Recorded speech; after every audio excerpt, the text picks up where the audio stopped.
মুত্তাকি হয়ে যেতে পারো। আল্লাহ তাবারাক ওয়া তাআলা এমন পেটেনে রোজাকে বানিয়েছেন, আর রোজা নামে ইবাদতটা এত সুন্দর করে তার পেটেন দিয়েছেন, তার রূপটা দিয়েছেন, তার অবয়বটা দিয়েছেন। আমার আল্লাহ এই রোজা নামে ইবাদতটা দেওয়ার পর একটা চ্যালেঞ্জ ছুড়ে দিয়েছেন, বলেছেন গোলাম রে শুনে লাও। হাদিসে কুদসির মধ্যে আছে, নবীজি বলছেন, আল্লাহ বলেন রোজা আমি বানিয়েছি এবং এর আসর আমি নিজের হাতে কিয়ামতের ময়দানে রোজাদারদেরকে আমি নিজে আল্লাহ দান করব। পৃথিবীতে যত ইবাদত আছে, কান করে শুনেলেন, মজবুত করে বলছি, একজন কান হটাবেন না। পৃথিবীর ভিতরে যত ইবাদত আছে, সমস্ত ইবাদতের ভিতরে একটা জিনিস ঢুকে যেতে পারে, তাতে কেউ আটকাতে পারবে, কেউ পারবে না। কিন্তু নামাজ রোজা নামে ইবাদতে ওই জিনিসটা কোনোদিন ঢুকবে না, ঢুকতে না, ঢুকবে না, ঢুকবে না। সেটা কি? লোক দেখানি। লোক দেখানি নামাজ হয়। মান সাল্লা ইউরাই ফাকাদ আশরাকা, যে লোক দেখানি নামাজ পড়বে সে শিরকের গুনাহ করবে। দান খয়রাত লোককে দেখিয়ে হয়, হজ লোককে দেখিয়ে হয়, যাকাত দেওয়া লোককে দেখিয়ে হয়। মুনাফিকরা কালেমা পড়েছে, লোক দেখানি কালেমা, লোক দেখানিও পড়া যায়, লোক দেখানি দান করা যায়, লোক দেখানি সালাত পড়া যায়। মানুষকে দেখিয়ে যত ইবাদত আছে করা যাবে। কোরআন আর হাদিসে যতগুলি ইবাদতের কথা আল্লাহ এবং নবীজি আমাদেরকে দিয়েছেন, সমস্ত ইবাদতের ভিতরে ওই খারাপিটা হয়ে যেতে পারে, নিয়তের ইখলাসের কমি হয়ে যেতে পারে। আর আপনার কি না এটা লোক দেখানি হওয়াটা সম্ভব আছে। আর রোজা এমন একটা জিনিস, রোজা এমন একটা ইবাদত, এটা কোনোদিন লোক দেখানো হবে না। এর ওই রকম কোনো পার্সেন্ট নাই, ওই রকম কোনো সুযোগ নাই। আমার আল্লাহ বলেন রোজা যারা রাখে তারা আমার জন্যই রাখে, আমার ভয়ে রাখে। দুপুর বেলায় বাড়িতে কেউ নাই, দরজাতে তালা মেরে দিলাম, ঘরের ভিতরে মাছ আছে, মাংস আছে, ভাত আছে, রুটি আছে, ফ্রিজে কোল্ড ড্রিঙ্কস আছে। একটা মানুষ এত কষ্ট পরও খায় না কেন? শুধুমাত্র আল্লাহর জন্যে খায় না। যদি মানুষকে দেখানো রোজা হতো তাহলে গোপনে খেয়ে নিত, বাইরে এসে বলতো আমি রোজা রেখেছি। এতে কোনো ডিস্টার্ব ছিল না, কেউ জানতো না। একমাত্র রোজাদাররা যে খায় না তো আল্লাহর জন্য খায় না। এর জন্য আল্লাহ তাবারাক ওয়া তাআলা বলছেন এটা এমন একটি ইবাদত রে, এর বদলাটা আমি কোনো ফেরেশতার মাধ্যমে দিব না, আমি স্বয়ং আল্লাহ কিয়ামতের ময়দানে নিজে গিয়ে রোজাদারদের সঙ্গে মোলাকাত করে নিব। যেহেতু যে রোজা রেখেছে সে আমার জন্যই রেখেছি।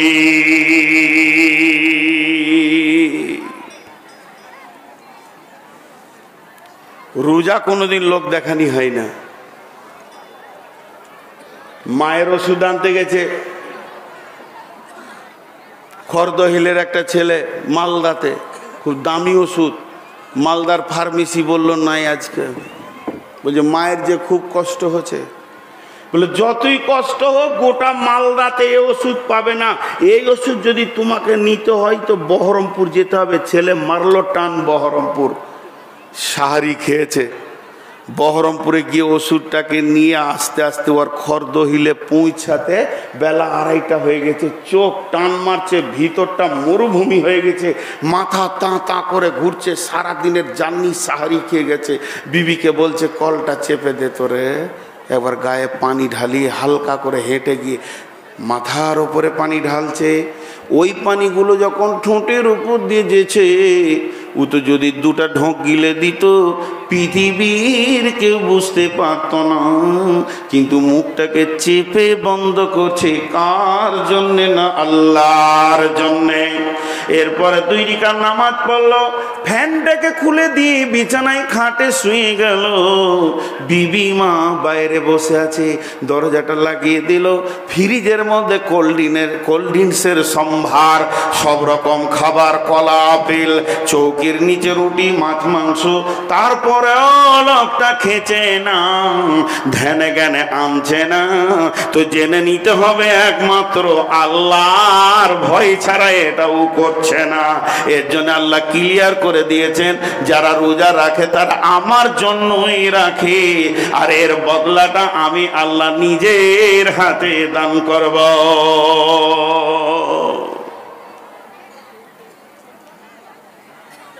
আল্লাহ কত মেহেরবান গো।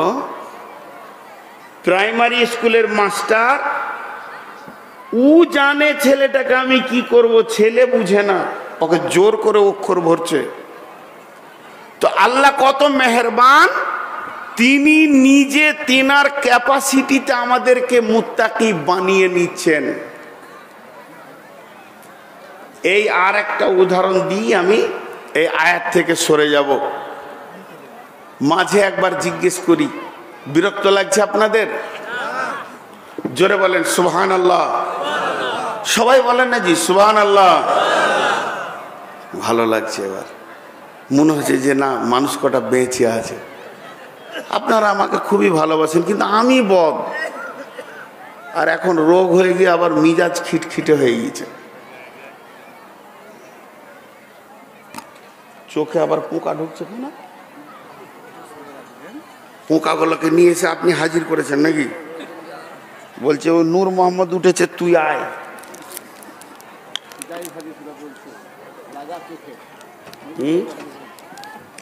জয়ীফ হোক আর সহি হোক, ফজিলতে চলবে। এবার চলেন উদাহরণটা দেখেন। সোনা, সোনা সোনা দামি না কম দামি? দামি। সোনা হলো দামি, সোনার মতো দামি জিনিস নাই। কিন্তু আপনারা একবার বলেন, মেয়েরা আমাদের যে মা বোনেরা বসে আছে, নিজের কাঁচা চামড়াটাকে ফুটিয়ে দিয়ে বিঁধিয়ে দিয়ে সোনা ঝুলিয়েছে। কত শক্ত জায়গা, কষ্ট করে ফুটিয়ে দিয়ে এখানে কানের, নাকের, হাতের, গলার পরে। আপনারা বলেন, মেয়েরা নাকে, কানে, হাতে, গলায় সোনা নেয় কি নেয় না? জোরে বলেন নেয়? জি না, এটা ভুল। সোনা নেয় না, গয়না নেয়। সোনা আলাদা জিনিস, গয়না আলাদা জিনিস। 3 ভরি সোনা 1.5 লক্ষ টাকা দাম। এটা গলার হার করে এনে কোনো ভাবির গলায় ঝুলিয়ে দেন, যদি হুঁকটা বেঁকা থাকে তো ভাবির নাকটা বেঁকে যাবে। ছি। 3 লাখ 1.5 লাখ টাকার মালকে ছি বলবে কেন? না গয়নাটা সুন্দর হয়নি।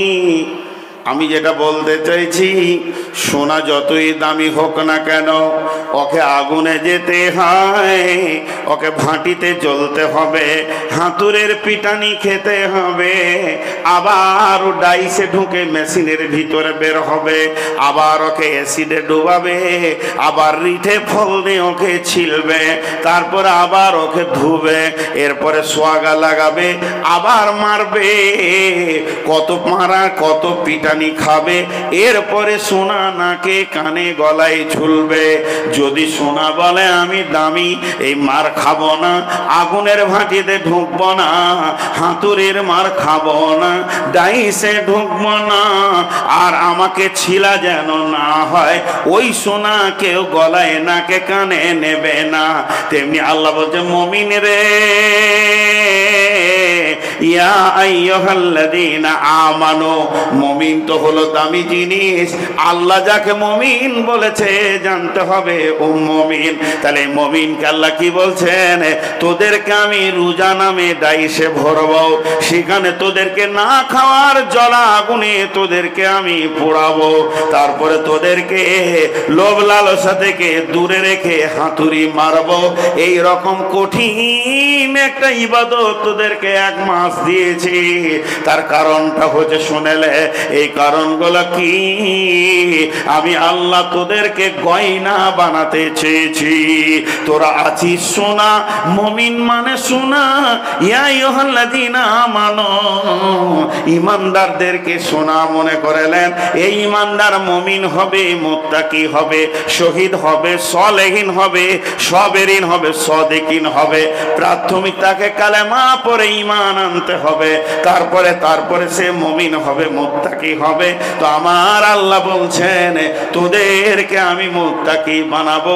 এর জন্য রমজান মাসে রোজা দিলাম, লাআল্লাকুম তাত্তাকুন। জি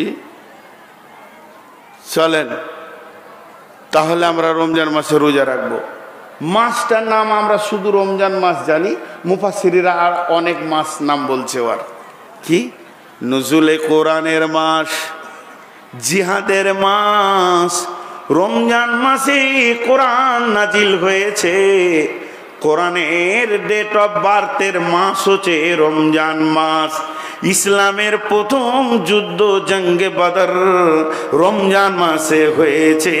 এর জন্য এই মাসটা জিহাদের মাস, এই মাসটা ইবাদতের মাস, এই মাসটা মাগফিরাতের মাস, এই মাসটা রহমতের মাস। এতগুলির ভিতরে জিনিস লুকানো আছে বন্ধুরে। যেদিন রমজান পৃথিবীতে এসে যায়, আল্লাহ তাবারাক ওয়া তাআলার তরফ থেকে দুইটি ফেরেশতা এলান করে, ও দুনিয়াবাসী, যারা নেকি করছো তারা আরো আগে বেড়ে যাও, নেকি করতে থাকো, আরো আগে বেড়ে যাও, চালিয়ে যাও, চালিয়ে যাও। ও গুনাহ করনেওয়ালা, সুযোগ পেয়েছো তোমরা রুখে যাও, তওবা করে নাও। ও গুনাহ করনেওয়ালা, নিজেদেরকে তোমরা ব্রেক করে নাও, খবরদার আগে বাড়িও না। সুযোগ পেয়েছো, মাফের মতো একটা মাস পেয়ে গেছো, অতএব তওবা করে নিয়ে নিজেকে তোমরা গুছিয়ে নাও, নেকি করনেওয়ালা আগে বাড়ো। আল্লাহ তোমাকে সুযোগ দিয়েছে, রমজান মাসের মতো একটা জিন্দেগি পেয়েছো। জি আমরা কি বুঝি, কতটাই বা বুঝি? আল্লাহ বলছেন এই মাসেতে একটি রাত্রি শাবে কদর নামটি যার, হাজার মাসের সেরা সেরা ঘুচায় পাপীর দুঃখ ভাগ। এই রাতেরই উপাসনা আল্লাহর প্রিয় নজরানা, এই রাতেতেই নাজিল হলো নবীর উপর পাক কোরআন। এই রাতেতেই নাজিল হলো নবীর উপর পাক কোরআন। ইসলামেরই সওদা নিয়ে আসলো ধরায় রমজান।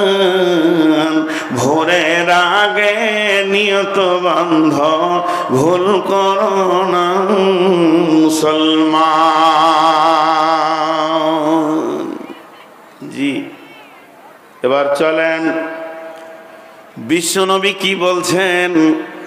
আল্লাহর নবী বলছেন, মান সামা রমজানা ঈমানাও ওয়া ইহতিসাবা গুফির লাহু মা তাকাদ্দামা মিন জামবি ওমান কামা কিয়ামাল লাইলি ঈমানাও ওয়া ইহতিসাবা গুফির লাহু মা তাকাদ্দামা মিন জামবি ওমান কামা কিয়ামাল লাইলাতুল কদরি গুফির লাহু মা তাকাদ্দামা মিন জামবি।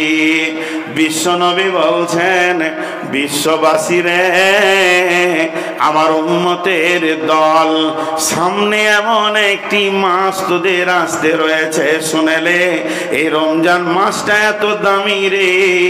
এই রমজান মাসে যদি কেউ 30টা রোজা, 29টা রোজা, যাই হোক মাস ভোর যে রোজা রাখলো, এবং এই মাস ভর কামা কিয়ামাল লাইলি বলতে আপনার তারাবিকে বোঝানো হয়েছে। আর কিয়ামাল লাইলাতুল কদরে, লাইলাতুল বিজরের রাত্রিগুলোকে বলা হয়েছে। তিনখানা মৌলিক ইবাদত লুকানো রয়েছে, এর ভিতরে আরো ইবাদত রয়েছে, ইতিকাফের মতো ইবাদত রয়েছে। তো আল্লাহর নবী বলছেন, যদি এগুলো তোমরা ঈমান আর ইহতিসাবের সঙ্গে করো, তাহলে কি হবে? গুফিরা লাহুম মা তাকাদ্দামা মিন জামবি, তোমার জিন্দেগির অনেক গুনার ভিতর থেকে অনেক গুনাহ মাফ হয়ে যাবে। তোমার জীবনের পেছনের অনেক গুনাহ মাফ হয়ে যাবে। গুনার ভিতর থেকে অনেক গুনাহ মাফ হয়ে যাবে। আবার কোন কোন মুফাসসিরের মত এটা বলছেন, গুনার ভিতর থেকে অনেক গুনাহ বলতে বিশ্বনবী বলেছেন, বলতে চেয়েছেন এটাই তোমার বিগত জীবনের গুনাহগুলি মাফ হয়ে যাবে। কিন্তু আসলে শব্দটি আছে মিন জামবি, মা তাকাদ্দামা মিন জামবি।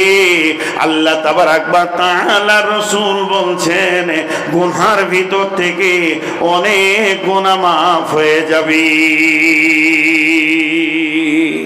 হাজী ভাই, আপনার এই খরচ হইলে পারে গাড়ি নাই,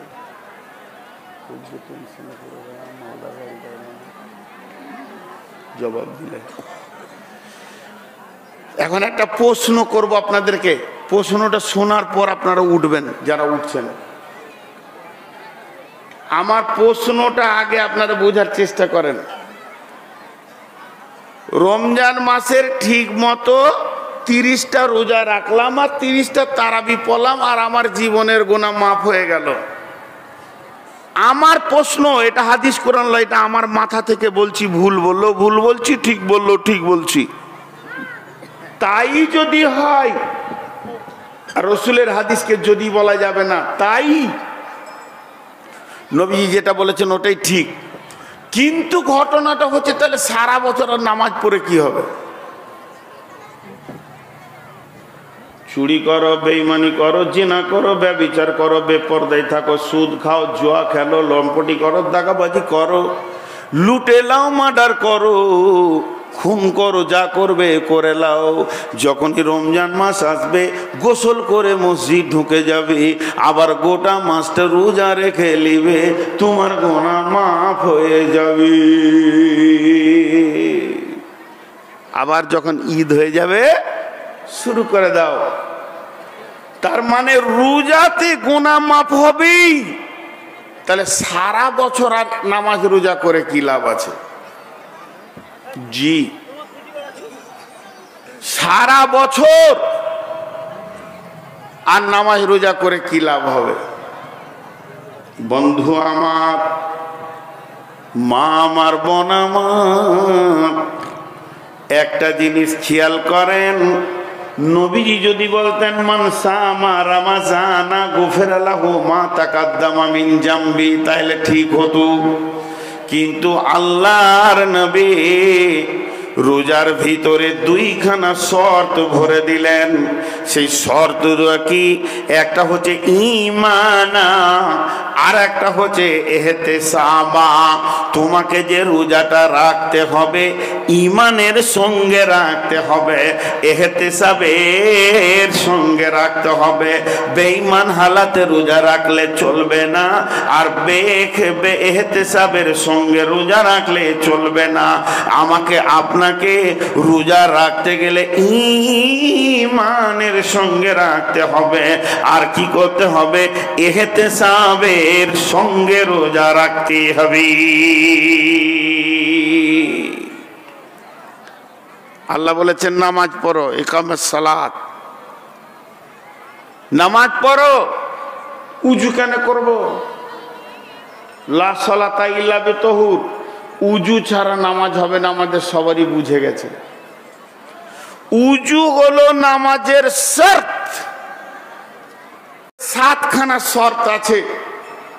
পাক থাকতে হবে, জায়গা পাক থাকতে হবে, কেবলা রুখ হতে হবে, উজু হতে হবে, এই শর্তগুলো আছে।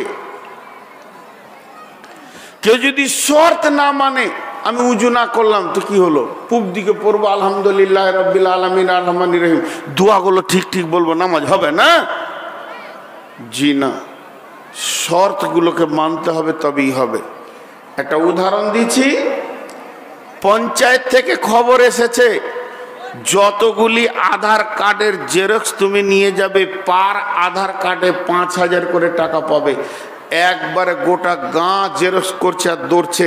তখন একজন বলছে আমার ঘরে 7খানা আধার কার্ড আছে, জি টাকাটা দিয়ে দাও 35,000। বলে কার্ড কই? বলে কার্ড ঘরে আছে, আমি আনবো না, তুমি টাকা দাও। দিবে না। শর্ত হচ্ছে আধার কার্ডের জেরক্স নিবে, তবেই টাকা দিবে। তেমনি রোজাটা কবুল হতে গেলে দুটি জিনিসের শর্ত করেছেন বিশ্বনবী। একটা হচ্ছে ঈমান, আর একটা হচ্ছে ইহতিসাব।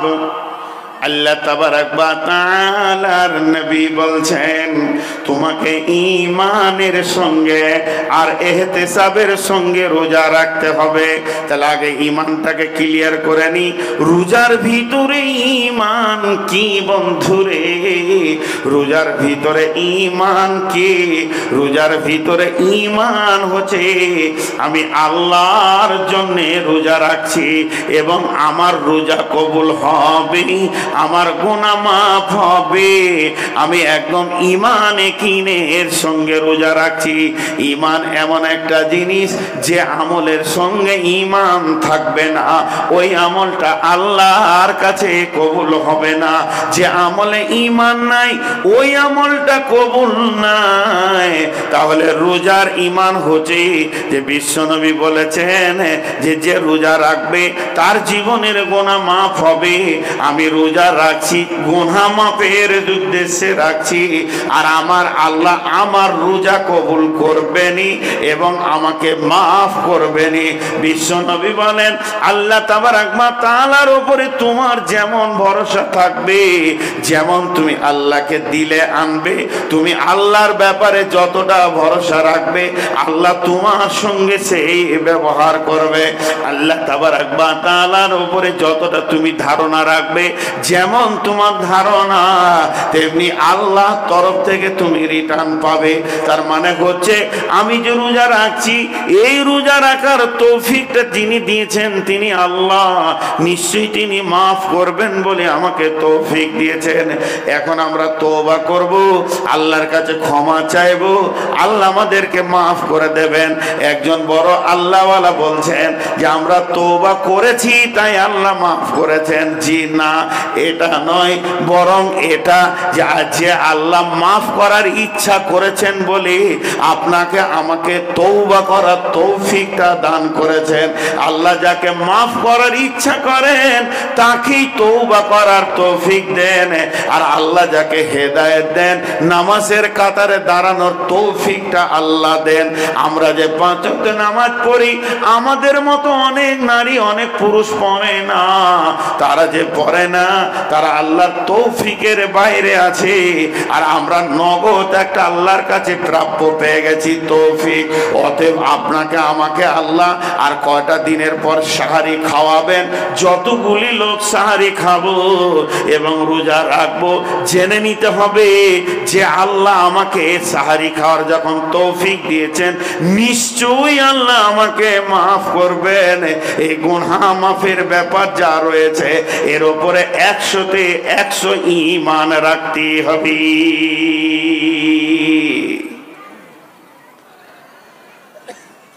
ছোট্ট একটা উদাহরণ দিচ্ছি, 1 মিনিটও লাগবে না, 30 সেকেন্ডে। হাত তুলে দোয়া করা জায়েজ না না জায়েজ? আর জামাতবদ্ধ করে দোয়া করা জায়েজ না না জায়েজ? এ বিষয়টা নিয়ে আমি ফতোয়া দিতে আসিনি, ফতোয়া দেওয়ার ক্ষমতা নাই। একটা উদাহরণ দিচ্ছি। ধরে নেন রমজান মাস, 25-27 শবে কদরের রাত চলছে। ইমাম সাহেব বললে যে ভাই এটা সবে কদরের রাত গো, তো বেশি বেশি করে সবাই কাঁদা কাটা করো আর বেশি বেশি করে নফল নামাজ পড়ো। গোটা গাঁয়ের মুসল্লি বলছে তাই হবে, খুব নামাজ পড়ছে, খুব নামাজ পড়ছে। একদম ফজরের কাছাকাছি হয়ে গেছে, তখন ইমাম সাহেব বলছে চলো সবাই মিলে একবার কেঁদেলি আল্লাহর কাছে। গভীর রাত, আর খানিকক্ষণের পরই সাহারি খেতে হবে আর ফজরের আজান হবে। ইমাম সাহেব বলছে আমি দোয়া করি, তোমরা আমিন বলো, জায়েজ না জায়েজের ফতোয়া আনবেন, আমি উদাহরণ দিচ্ছি।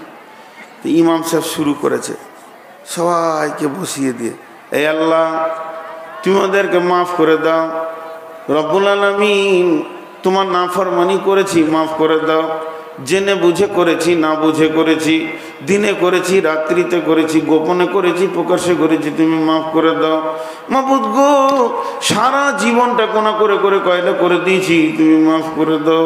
এই আল্লাহ তুমি মাফ না করলে কে করবে? আল্লাহ আল্লাহ না। এইভাবে ইমাম সাহেব কাঁদছে, আর ওই কাঁদা দেখে মুসল্লিরাও কাঁদতে শুরু করেছে। একদিকে হাজি সাহেব কাঁদছে, গাজী সাহেব কাঁদছে, সামনে মসজিদ কাঁদছে, মাস্টার কাঁদছে, সর্দারজি কাঁদছে, আর কেউ কাঁদছে, মুখিয়া কাঁদছে, সরপঞ্চ কাঁদছে, প্রধান কাঁদছে, সবাই যেন টুকরে টুকরে কাঁদছে। আর মনে মনে নিজের পাপগুলোকে আল্লাহকে বলছে মাবুদ সুযোগ পেয়েছি তুমি মাফ করে দাও।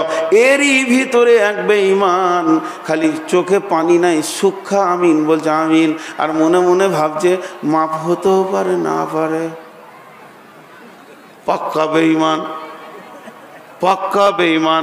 রব্বুল আলামিন বলছে আমার ব্যাপারে যদি তোরে ধারণাটা হয়ে যায় তাহলে জেনে নে এখনো তুই কামিল ঈমানে পৌঁছাতে পারলি না। যদি কেউ আল্লাহর ব্যাপারে যদি শব্দ ব্যবহার করে দেয় তাকে কামিল ঈমানদার বলা যাবে না। যদি আল্লাহ থাকে তো তোকে কিয়ামতের মাঠে দেখে নিব, এই কথাটা বেঈমান ছাড়া ঈমানদার বলবে না। আল্লাহ আছেই তোকে দেখে নিব। অতএব মাপের সময় দীর্ঘ বিশ্বাস রাখতে হবে যে আমার আল্লাহ আমাকে মাফ করবেনই করবে, এই বিশ্বাস রেখে কানতে হবে। আর দ্বিতীয় নম্বর হচ্ছে ইহতিসাব। ইহতিসাবের মানে করেছেন একজন, বা ইহতিসাব বা মানা ইখতিখালাস, তুমি তোমার দিলকে একবার জিজ্ঞেস করো। আর ইহতিসাব মানে হচ্ছে খালেস নিয়তে রাখা। ইহতিসাবের মানে হচ্ছে নিয়তকে সহি করে রোজা রাখা। ইহতিসাবের মানে হচ্ছে ঈমানের উপরে রাখা, ইয়াকিনের উপরে রাখা, আকীদার উপরে রাখা। যতগুলি মানে আছে তার মানে হচ্ছে তার ততগুলির ভিতরে একটা হচ্ছে যত রকম ইহতিসাবের মানে আছে তার মধ্যে একটা মানে হচ্ছে তোমার খালিস নিয়তকে জিজ্ঞেস করো কোন নিয়তে তুমি রোজা রাখছো। এ রোজার ব্যাপারটা তোমাকে ক্লিয়ার করে নিজের নিয়তকে জিজ্ঞেস করতে হবে। এখানেও আবার একটা ছোট্ট উদাহরণ দিব, ছোট্ট বেশি লম্বা লয়। একজন একটা সাইকেলের টিউ নিয়ে এসছে, সাইকেলের টিউতে ও নজেলে সিরিঞ্চি আর পাম্প পাটা লাগিয়ে পাম্প করছে, ফস ফস ফস। 1.5 ঘন্টা চালাইছে কিন্তু পাম্প হচ্ছে না। হাজি 1.5 ঘন্টায় পাম্প হবে না? হবে, কিন্তু আর হচ্ছে না। তো একজন মুরব্বী এসে বলছে কি করছিস রে খলিল? তো বলছে যে পাম্প করছি দাদু। কখন থেকে করছিস? বলে 8টা থেকে লেগেছি, 9:30 বাজছে। হ্যাঁ, তো লাঠি করে খুঁচে দেখছে যে 2 ইঞ্চি কাটা আছে টিউটা। তখন বলছে তোর টিউ যে কাটা? বলছে আমি কেটেছি। বলেন এবার ওর মাথাটা কি? বলছে আমি কেটেছি। কত সুন্দর করে মিষ্টি করে বলছে দাদু আমি কেটেছি গো। আচ্ছা বলেন, টিউ কেটে দিয়ে পাম্প করছে, পাম্প হবে? 2 দিন করলে হবে? মুখ খুলেন, 1 সপ্তাহ তো হবে। যদি সূরা ইয়াসিন পড়ে পাম্প করে হবে না। তার কারণ ওর একদিক কেটে দিয়ে আর একদিকে পাম্প মারছে। ভাইরা আমার, ইহতিসাব বা মানে ইখতিলাস যিনি বলছেন তিনি বলতে চাইছেন তোমার নিয়তকে জিজ্ঞেস করো, তোমার ইয়াকিন কি, তোমার আকীদা কি। অনেকে করেছে কি, পশ্চিম দিকে সূর্য উঠেছে, রমজান মাসের গোসল করে নিয়ে তারাবি পড়ার জন্য মসজিদে ঢুকে পড়লো, কিন্তু ওর নিয়তটা কি আছে, যেদিন ঈদ হয়ে যাবে মসজিদ থেকে বেরিয়ে চলে যাব, আর নামাজ পড়বো না, খালি রোজাটার জন্যে ঢুকেছি। 10টা হয়ে গেল আর 20টা, 20টা হলো আর 10টা, 25টা হলো আর 5টা, 27টা হলো আর 3টি, 29টা হয়ে গেল। এবার চাঁদ উঠলে তো গেল, আর না উঠলো তো আর একটা। যখনই 30টা রোজা হয়ে গেল, বিড়বিড় বিড়বিড় বিড়বিড় করে বাংলাতে দোয়া পড়ছে, ভাই মসজিদ রে, 1 মাস এসেছিলাম, খুব লাফালাফি খোদাখুদি করেছে, তুমি মাফ করে দাও, বেঁচে থাকলে আগামী রমজানে দেখবো, আর মাঝে ঢুকবো না। আল্লাহ বলছে তোর মতো চিটিংবাজকে আমি ভালো করে জানি। তুই একদিকে নিয়ত করেছিলি মসজিদ থেকে বেরিয়ে যাব, একটা টিউবের একধারে কেটে দিয়ে পাম্প করলে যে হালাত হয়, যে লোকগুলো নিয়ত করে ঈদের পরে আর মসজিদে থাকবো না, খালি রোজাটা রাখবো, ওই লোকগুলি ওই রকম টিউবে পাম্প করার মতো রোজা রাখে, এদের রোজা কবুল হবে না, এদের নামাজ কবুল হবে না, এদের মসজিদ যাওয়া আসা হয়, এরা রোজার শর্তের বাইরে পড়ে গেছে, বিধায় এদেরকে নিয়ে কোনো কাজ হবে না। জি, এরকম লোক আপনাদের এলাকায় আছে? একবার বলেন যে রোজাতে ঢুকে যায় তারপর বেরিয়ে পালিয়ে যায়। অনেক আছে, অনেক আছে ভাইয়া, উঠিয়েন না। হজ নিয়ে 2টি কথা বলবো, শেষ দিকে নিয়ত করেছি, এটা আর 2 মিনিট বলবো, 2-5 মিনিট, রোজার কথা বেশি আর বলবো না। তো রোজা কি করে রাখতে হয়, কেমন করে হয়, ফতোয়া বিভাগটা আলিমদেরকে জিজ্ঞেস করবেন, আমি তো আলিম নই। আমি দর্শন তথ্য থেকে আপনাদেরকে কি দিলাম, যে সামনের রমজান আসছে, একজনে যেন বাদ না যায়, খালিস নিয়তে রোজাতে আমরা ঢুকে যাব এবং আল্লাহকে রাজি খুশি করার উদ্দেশ্যে রোজা রেখে গুনাহ মাফ করিয়ে নিব। বিশ্বনবী তো 6 মাস আগে থেকে তৈয়ারি নিতেন রোজার জন্যে। এখন ছোট্ট 2টি কথা বলবো হজের ব্যাপারে। বিসমিল্লাহির রহমানির রহিম। ইন্না আউওয়ালা বাইতিন উদিয়া লিন-নাসি লাল্লাযী বিবাক্কাতা মুবারাকাও ওয়া হুদাল লিল আলামিন ফীহি আয়াতুম মাকামু ইব্রাহিমা ওয়া মান দাখালাহু কানা আমিনান ওয়া লিল্লাহি আলান নাসি হিজ্জুল বাইতি মান ইসতাতা ইলাইহি সাবিলা।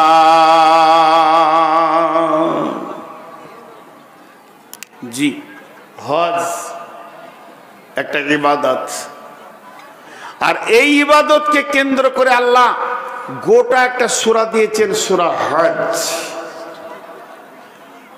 ভাইরা আমার, আল্লাহর নবী বলছেন হজ্জুল বাইতি মান ইসতাতা ইলাইহি সাবিলা।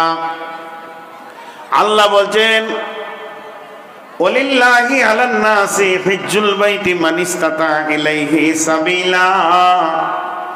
রব্বুল আলামিন বলছেন মুমিনের দল, তোদেরকে আমি আমার বাড়িতে দাওয়াত দিছি, আয়।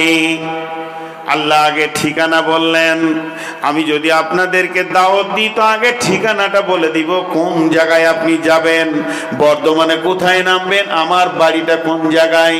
তো আল্লাহ তাবারাক ওয়া তাআলা বলছেন ইন্না আউওয়ালা বাইতিন উদিয়া লিন-নাসি লাল্লাযী বিবাক্কাতা মুবারাকা। হে বিশ্ববাসী রে, আমার ঘরটা মক্কা মুকাররমাতে আছে রে, এই ঘরটা পৃথিবীর পৃথিবীর প্রথম ঘর, এটাকে আমি বানিয়েছি তোদের জন্যে। এখান থেকে তৌহিদের তরঙ্গ বিশ্বব্যাপী পৌঁছিয়ে যাবে রে। মক্কাটাকে আল্লাহ সাজিয়েছেন, মদিনাটাকে নবী মুহাম্মদ রাসূলুল্লাহ সাল্লাল্লাহু আলাইহি ওয়াসাল্লাম সাজিয়েছেন। মদিনাতে রিসালাতের সমস্ত কিছু মদিনার সঙ্গে জড়িয়ে রয়েছে, আর মক্কাতে তৌহিদের সবকিছু জড়িয়ে রয়েছে। তো আল্লাহ তাবারাক ওয়া তাআলা আমাদেরকে বলছেন, এ বিশ্ববাসী শোন, ফিহি আয়াতুম মাকামু ইব্রাহিমা ওয়া মান দাখালাহু কানা আমিনান। হে পৃথিবীর মানুষ, আয় আয় আয়, আমি তোদেরকে দাওয়াত দিচ্ছি, আয়, আমি তোদেরকে ওখানে কি দেখাবো রে? আমার ঘরের সঙ্গে ইব্রাহিমের জায়গা আছে রে, এখানেই তোদের জ্ঞানের বহর খুলে যাবে রে। মক্কার মাটিটা এমন জায়গা, মক্কার মাটিতে মাটিতে গলিতে গলিতে গলিতে গলিতে মাটিতে মাটিতে ইতিহাস কোরআনের সঙ্গে সম্পৃক্ত আছে। মদিনার গলিতে গলিতে মাটিতে মাটিতে কোরআনের সঙ্গে সম্পর্ক সম্পৃক্ত আছে। গোটা কোরআনটাকে আল্লাহ তাবারাক ওয়া তাআলা দুইটি শহরে কমপ্লিট করেছেন। এর জন্য কোরআনে একটা সূরা আছে, সূরাটার নামই হলো শহর বালাদ। সূরাটার নামই হলো শহর। শহর মানে হচ্ছে বালাদ, বালাদ মানে শহর। আল্লাহ বলছেন, লা উকসিমু বিহাজাল বালাদ ওয়া আনতা হিল্লুম বিহাজাল বালাদ। এই বালাদের উপরে, শহরের উপরে কসম করলেন কেন বন্ধুরে? এখানে অনেকগুলি ঘটনা ঘটানো আছে। ওয়ালাদ, এর মধ্যে আল্লাহ তাবারাক ওয়া তাআলা বেশ কয়েকটি কসম খেয়েছেন, আমি ওদিকে যাচ্ছি না। আল্লাহ তাবারাক ওয়া তাআলা সূরা ৩ এ বলছেন, ওয়াত-তিনি ওয়াজ-যাইতুনি ওয়া তুরি সিনিন ওয়া হাদাল বালাদিল আমিন। আল্লাহ সূরা ৩ এর ভিতরে ওইভাবে দুইটি জিনিস ফলকে ধরেছেন আর দুইটি পাহাড়কে তুলে ধরেছেন। একটা হলো তুর আর একটা ওয়াহাদাল বালাদিল আমিন, বলতে গারে হীরাকে বোঝানো হয়েছে আর জাবালে নূরকে বোঝানো হয়েছে। তো আল্লাহ তাবারাক ওয়া তাআলা গোটা কোরআনকে কমপ্লিট করেছেন দুটি শহরে। সেই শহর দুটি নামকে, একটা মক্কা মুকাররমা আর একটা মদিনা মুনাওয়ারা। কোরআনে যতগুলি আয়াত আছে, যে কোনো আয়াতকে আপনি পড়েন আর জিজ্ঞেস করেন তুই কোথা হয়েছিলি, হয় বলবে মক্কাতে, না হয় বলবে মদিনাতে। তো আল্লাহ তাবারাক ওয়া তাআলা এই দুটি শহরের মাটিতে মাটিতে ভিতরে ভিতরে যেন ইতিহাসকে জড়িয়ে রেখে দিয়েছেন। তাই আমার আল্লাহ বলছেন, আয় আয় আয় আমার ঘরে আয়, তোদেরকে একটা জিনিস আমি দেখাবো। হাজি ভাই, আমি আপনাদেরকে বলছি বর্ধমান আসেন। আপনি জিজ্ঞেস করলেন কি কি হবে, বলে বিশ্বভারতী দেখাবো, ওখানে বিশ্বভারতী কলেজ আছে। তো আল্লাহ দেখাইতে চাইছেন। এখন সহজ করে ছোট একটা কথা বলি, আপনার বাড়িতে একটা বিয়ের কার্ড এসছে। কার? শালির বিয়ে, শালার বিয়ে, বন্ধুর বিয়ে, ভাইয়ের বিয়ে, চাচাতো ভাইয়ের বিয়ে, খালাতো ভাইয়ের বিয়ে, যতগুলি বিয়ের কার্ড এসে হাজির হয়, নিমন্ত্রণ আমন্ত্রণ পত্র, আপনি যাওয়ার জন্য তৈরি হয়ে যান। না, আমাকে ডেকেছে, বন্ধুর সম্মান রাখলাম, বিয়ের সম্মান রাখলাম, শালার সম্মান রাখলাম, শালির সম্মান রাখলাম, প্রতিবেশীর ইজ্জত রাখলাম। বহু দূরে দিল্লিতে বাস করে আমার এক বন্ধু, তার বিয়েতে ডেকেছিস, গেলাম। কিন্তু আমার আল্লাহ বলছে, দেখ একবার ভেবে ওইগুলির থেকে কি আমার মূল্য কম আছে নাকি রে? কতদিন আগে তোদেরকে আমি দাওয়াত দিয়েছি, আমার ঘরের কাছে আয়, ওখানে আছে কে ফিহি আয়াতুম মাকাম ইব্রাহিম, ওই জায়গায় ইব্রাহিমের মাকাম আছে, এটা তোরা দেখবি। ওমান দাখালাহু, ওখানে যে ঢুকে যাবে কানা আমিনান, সে নিরাপত্তা পেয়ে যাবে রে, তার নিরাপত্তাকে কেউ হরণ করতে পারবে না। আবার আল্লাহ বলছেন, ওয়ালিল্লাহি আলান নাসি হিজ্জুল বাইতি মান ইসতাতা ইলাইহি সাবিলা, আমি আল্লাহর জন্য মানুষের উপরে এটা দিয়ে দিয়েছি, তোদের যদি সামর্থ্য থাকে তাহলে তোরা আল্লাহর ঘরে আয়, আমার ঘরে আয়। একটা কথা আপনাদেরকে জিজ্ঞেস করব, সবাইকে চিল্লাইতে হবে না, এক দুজন উত্তর দিলেই হবে। আমি যদি আপনাদেরকে খরদহিলে বলি যে একটা জায়গা কিনে 10 কাঠা জায়গা আমি কিনবো আমার টাকায়, কিনে ওখানে একটা মসজিদ বানাবো, 10 কাঠার উপরে বিশাল মসজিদ, 5 তলা, মার্বেল পাথর রং ফার্নিচার দিয়ে ওকে সাজিয়ে দিব, যেমন ইচ্ছা ওরকম সাজিয়ে দিব, সব টাকা আমার। লোক খুশি হবে না? আমি বলবো ওই যে ইমাম দাঁড়াই মেহরাব, ওই মিম্বারের সামনে 10 ফুট বাই 10 ফুট ওই জায়গাটা খালি আমার থাকবে, ওইটা মালিকানা দিব না মসজিদকে। কেউ মেনে নিতে পারবে? মসজিদের ভিতরে আমার ব্যক্তিগত জায়গা মানতে পারবে না। কিন্তু দেখেন আগে যা ছিল ছিল। আমি 2007-এ হজ করেছি, আর লাস্ট গেছি 2018-তে। 19-এ যেতে পারিনি, লকডাউন। সেই টাকা আজও জমা আছে, আজও বিমানের টিকিট জমা আছে। তো সাইডের মার্কেটগুলো ভাঙতে ভাঙতে ভাঙতে ভাঙতে ভাঙতে ভাঙতে বর্তমানে মুসল্লা করেছে 1.5 কোটি। বুঝতে পারছেন? ইমাম দাঁড়ানোর পর ওখানে 1.5 কোটি লোক দাঁড়াতে পারবে, এতটা ব্যবস্থা করে দিয়েছে। এতটা আল্লাহর ঘর মসজিদ, আল্লাহর ঘর মসজিদ, আল্লাহর ঘর মসজিদ।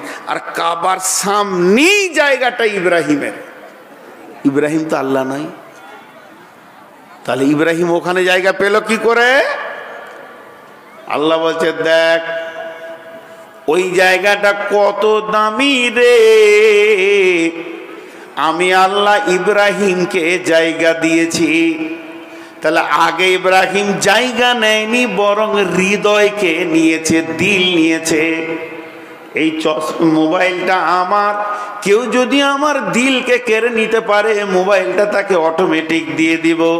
তো আমার আল্লাহ ইব্রাহিমের ব্যবহারে কত সন্তুষ্ট হয়েছেন যে তার ঘরের সামনে জায়গা দিয়েছে।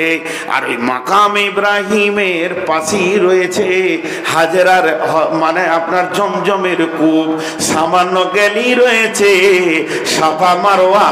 হাজেরা ধরেছে, বিশ্বকে দরিয়ে দিয়েছে। বাদশা হোক ফকির হোক, যে যাবে না কেন ওকে ওখানটা ধরতে হবে। তাহলে এরা এত জায়গা নিল কেন, এত সম্মান পেল কেন? আল্লাহর জন্য জিন্দেগিটা কোরবানি দিয়েছে, আল্লাহ তাদের সম্মান বাড়িয়ে দিয়েছে। তাই আমার আল্লাহ বলছে আয় তোরা ইব্রাহিমের জায়গা দেখতে পাবি। ইব্রাহিমের পদচিহ্ন আজও কাবার চত্বরে রাখা রয়েছে। কেন কেন কেন? তাদের কোরবানি ছিল, তাদের মিজাজ ছিল, তারা আল্লাহকে আপন বানিয়ে নিয়েছে এবং ওই জায়গাতে তারা নিজের জায়গা বানিয়ে নিয়েছে। হতভাগা মুসলমান, আজকে আমরা আল্লাহর দাওয়াতে পৌঁছাতে পারছি না। ইস্তাতাআত, ইস্তাতাআত বলতে টাকা আমরা তর্জমা করি, যদি তোমার টাকা হয় তো তা যাও। জি না, ইস্তাতাআত বলতে টাকা বলছে না, ক্ষমতা বলছে। কারো যদি হেঁটে ক্ষমতা হয় তো হেঁটে যাবে। হেঁটে যদি কারো ক্ষমতা হয় তো হেঁটে যাবে। আর ইস্তাতাআতের তাফসীর করতে গিয়ে মুফাসসিররা প্রথম বলছে মনোবলটা আগে দরকার। তুমি মনকে রেডি করো, আল্লাহ পৌঁছাবে তোমাকে। তুমি রেডি হও। জি ভাই, তুমি রেডি হও আগে। তোমার মন যখন রেডি হবে তখন তুমি ঠিক ওখানে গিয়ে পৌঁছে যাবে, আল্লাহ তোমাকে ওখানে পৌঁছিয়ে দেবেন।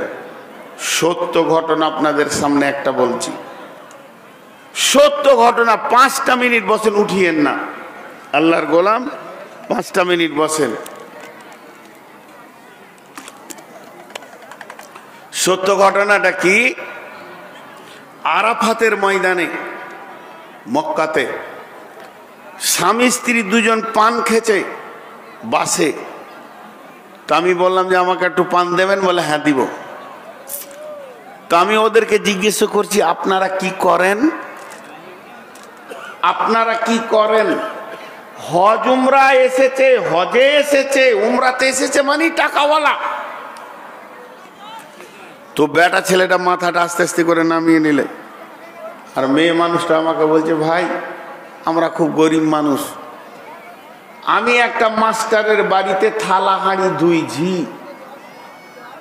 কাজের মেয়ে, আর আমার স্বামী আন্দুলপোতা স্টেশনে পা ভ্যান চালাই, গরিব মানুষ, মেশিন ভ্যান নেই।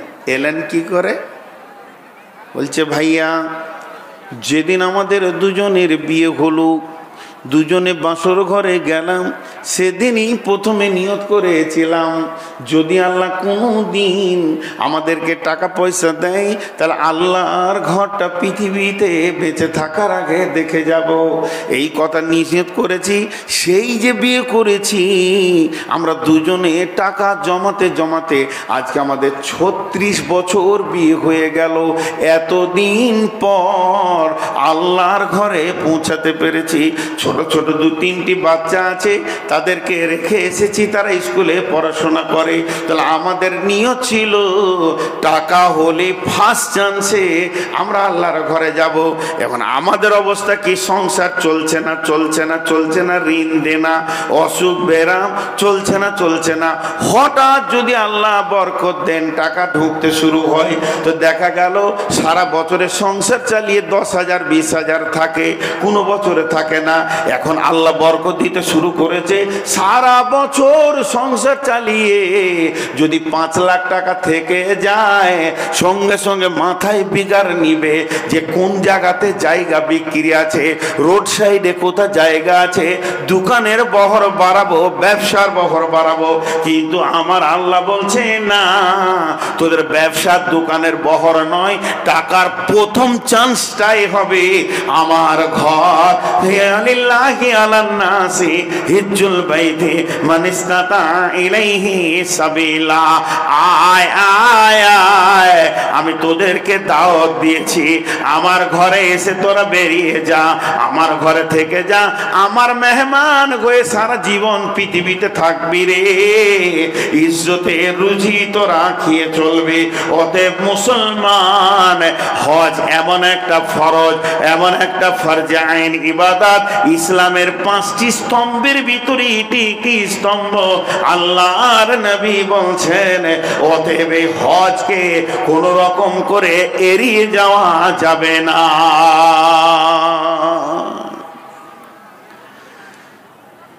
হাফেজ আইনুল বাড়ির একটা পত্রিকা আমরা পড়েছিলাম, আল্লাহ ওনাকে মাফ করুন, জানার নসিব করুন। আইল হাদিস পত্রিকায় উনি লিখেছিলেন, এখনকার আলিমরা যারা মক্কা মদিনা থেকে পড়ে আসছে, তারা অনেক সহি জয়ীফ এগুলো ডিস্টেন্স করছে, এগুলো আগে ক্লিয়ার বলে দিচ্ছি। তো উনি লিখেছেন যে মালি ইস্তেদারটা কাকে বলে? বলছে, তোমার ফ্যামিলির সমস্ত ঘর বাড়ি জমি জায়গা টাকা পয়সা পুকুর বাগান গাছ যা আছে তুমি অঙ্কে নিয়ে এসো টাকায় নিয়ে আসার পর